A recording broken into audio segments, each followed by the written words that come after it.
സമീർ, കുടുംബത്തിന്റെ സ്ഥിതി ഇതാണ്. അപ്പോഴും ഈ വലിയൊരു ഭീഷണി നടത്തുമ്പോൾ അതുകൊണ്ട് അവർക്ക് പ്രത്യേകിച്ച് ഗുണമുണ്ടാകുന്നില്ല. ഈ പണം മാത്രം മോട്ടീവായിട്ട് നടക്കുന്ന ആൾക്കാരെ സംബന്ധിച്ചിടത്തോളം അത് ഒരു പക്ഷേ സമ്മർദ്ദതന്ത്രം മാത്രമാകാനുള്ള ഒരു സാധ്യതയുണ്ട്. അങ്ങനെ നിങ്ങൾ കണക്കാക്കുന്നുണ്ടോ?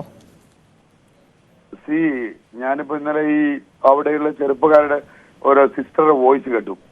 കാരണം ഒരു സാധാരണക്കാരാണ്. ഞങ്ങൾക്ക് ഉപ്പയില്ല, ഞങ്ങൾ ആരോട് പറയും? ഒരു ബന്ധപ്പെട്ട ജനപ്രതിനിധിയെ പോലും ഞാനാണ് കണക്ട് ചെയ്ത് കൊടുത്തത്. ബന്ധപ്പെടാൻ സാധിക്കാത്ത അവര് കാശ് പോയിട്ട് ഒരു പറയാൻ പോലും ആരുമില്ല. അപ്പം ഉത്തരവാദിത്തപ്പെട്ടവരുടെ മുമ്പിൽ നമ്മൾ എത്തിക്കുമ്പോ ഞാൻ മനസ്സിലാക്കിയത് ഇന്ത്യൻ എംബസി അവിടെ ബന്ധപ്പെടുമ്പോ, കഴിഞ്ഞ പ്രാവശ്യം ബന്ധപ്പെടുമ്പോ അതിന് വേണ്ട ഒരു നടപടി എടുക്കാത്തതാണ് കാരണം അങ്ങനെ അവിടെ നടക്കുന്നു. അല്ലാതെ അതിനുവേണ്ടി ഒരു സ്ഥിരമായി ഇന്ത്യക്കാര് വന്നതിനോ ഇന്ത്യൻ എംബസിക്ക് അവിടെ ഇവർ തന്നെ വോയിസിൽ പറയുന്നുണ്ട്, ഇന്ത്യൻ എംബസിയുടെ വണ്ടി വരുമ്പോൾ അവർക്ക് അതിൻ്റെതായ പ്രശ്നങ്ങളുണ്ട്.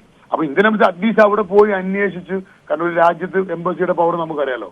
ഇന്ത്യൻ എംബസി ആക്ട് ചെയ്ത് കഴിഞ്ഞാൽ ഇപ്പൊ തന്നെ ഇന്നലെ ബന്ധപ്പെട്ടവരെ ശ്രദ്ധയിൽപ്പെടുത്തിയ ഒരു കാര്യമാണിത്. ഇന്ന് ഇത്ര സമയമായിട്ട് ഒരു രണ്ടുപേരുടെ ജീവൻ നഷ്ടപ്പെട്ടു കഴിഞ്ഞാൽ ഇങ്ങനെയൊന്നും സംസാരിക്കാൻ പറ്റത്തില്ലല്ലോ.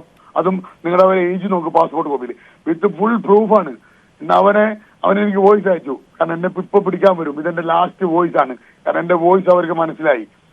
ഇവിടുത്തെ ഫോട്ടോ ആരെടുത്തു, ഇത്രയും പ്രൂഫോടെ ആദ്യം. അത് തന്നെ ഞാൻ അവനോട് പറഞ്ഞത്, അവിടെ അവർ ചെയ്യുന്നത് 1000-ഓളം ഗേൾസിന്റെ ഐഡികൾ കൊടുക്കും.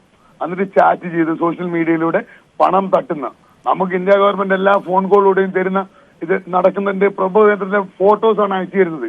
എന്നിട്ടൊരു നടപടി എടുക്കുന്നില്ലെങ്കിൽ ഈ ഫോൺ കോളിലൂടെ വോയിസ് മെസ്സേജ് കൊടുത്തോണ്ട് എന്ത് കാര്യമാണ്? വിത്ത് പ്രൂഫാണ് അവൻ അയച്ചു തരുന്നത്.